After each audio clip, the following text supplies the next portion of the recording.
శ్రీకాకుళం జిల్లా అరసవల్లిలోని శ్రీ సూర్యనారాయణ స్వామి దేవాలయం పరిధిలో ఇంద్రపుష్కరిణి ఆధునీకరణ పనులకు 4 కోట్లతో శంకుస్థాపన కార్యక్రమం ఘనంగా నిర్వహించారు. రాష్ట్ర కేంద్ర మంత్రులు, స్థానిక ఎమ్మెల్యే గొండు శంకర్, జిల్లా కలెక్టర్ స్వప్నిల్ దినకర్ పాల్గొని శ్రీకారం చుట్టారు. పునరుద్ధరణలో నీటి శుద్ధి, అలాగే స్నాన వేదికలు, భద్రతా ఏర్పాట్లు, ప్రాంగణ అభివృద్ధి వంటి పనులను చేపట్టనున్నారు. ఎమ్మెల్యే గొండు శంకర్ తెలిపారు. ఇక అభివృద్ధి భక్తులకు సౌకర్యార్థం, అలాగే పరిశుభ్రత, సురక్షిత స్నానం కల్పిస్తుందని మరియు అరసవల్లిని ప్రముఖ ఆధ్యాత్మిక పర్యాటక కేంద్రంగా తీర్చిదిద్దేందుకు ప్రభుత్వం చర్యలు కొనసాగుతాయని తెలిపారు.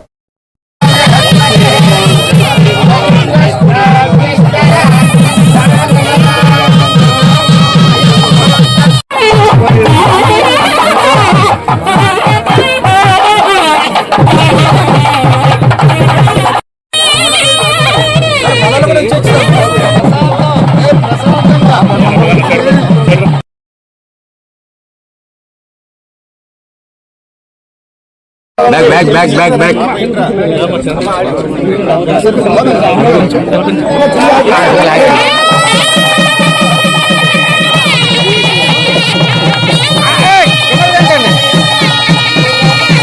Camera.